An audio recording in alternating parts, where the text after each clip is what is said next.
story to all the girls who are always nice and kind to the weird kid in class or that weird guy in the corner who's a loner. Be careful, because I learned my lesson the hard way. In undergrad, I really wanted to go to med school, and to be able to go to med school, you need to publish like a few papers or at least have some type of research experience. So I asked my biology professor to join his lab, to which he accepted.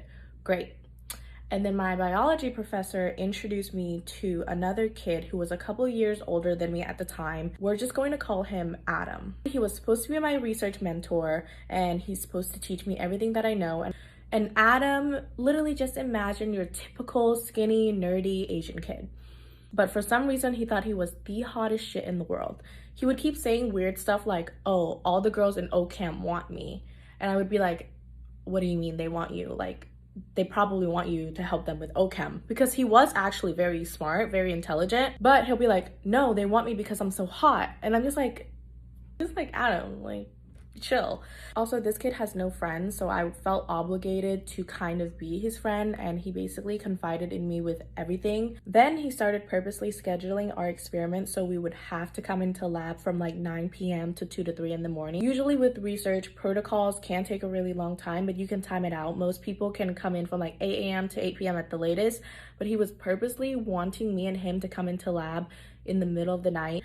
And that was really sketchy because I did it a couple of times. I convinced him and said, listen, I can't come in to lab in the middle of the night anymore. If that's what you want to do, you can do that by yourself, but let's time our lab better so we only have to work during the day. I basically brushed it off, didn't think about it. We only do our research during the day. This part is really important. He started talking to me about this girl that he's seeing. We're just gonna call her Bella. He asked her out on a date, and then months passed by, they started dating, and he would always come into lab and ask me like advice, like on where to take her out on dates, what they did that weekend. A new semester started. At this point, it's been like a year of him talking about Bella. I started my neurology class, to which I sat across from this girl who was very familiar, and I was like, oh my gosh, that's Bella, because Adam had showed me pictures of Bella, so I knew what she looked like.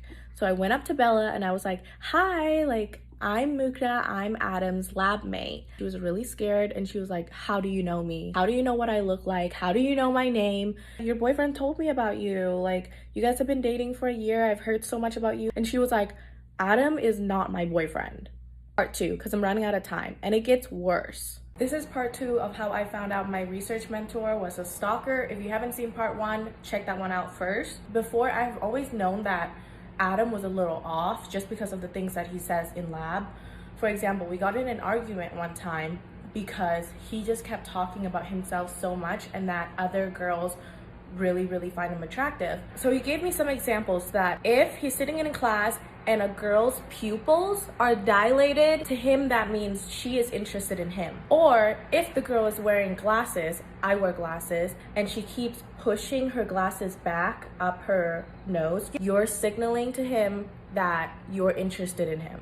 Another signal was if a girl puts her hair behind her ear in class. Just little signals like that, that to him it means a girl is interested in him, which is an insane interpretation. But anyways, we got into it, and I happened to wear glasses, and I straight up told him, if I wear glasses to lab and I'm pushing my glasses up my nose, it doesn't mean that I'm interested in him at all. It just means my glasses are falling down my nose. Or if I put my hair behind my ear, that means I just want my hair out of my freaking face. Backtrack to me meeting Bella in neurology, to which she said that she never went out on one single date with Adam. Her and Adam were never anything. Adam messaged her on Instagram asking her out for a coffee date, to which she either said no or she left him on red. So basically he made up the whole story of them dating for the whole entire year, every single date, every single conversation, and how they were in love. He just made that whole thing up.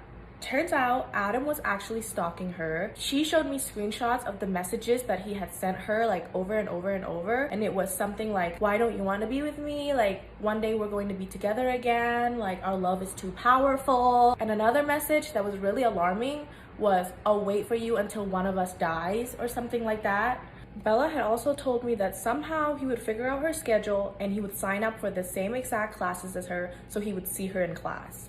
And she also fell into a deep episode of depression where she was always paranoid and felt like someone was watching her all the time. Bella usually walks to campus because she lives in University Hill. So she would walk to campus, and every single walk she would feel like someone was following her or someone was watching her. With stalking cases, you can't really report it to the police unless you have solid evidence. So unless the stalker try to break contact, like either showing up at your work or try to break into your house, there's really not much they can do. I think she did try to report it to the police of all of her Instagram messages. She would block an account and then he would make another account and message her and saying all these crazy things until he broke into her house, but it actually wasn't her house.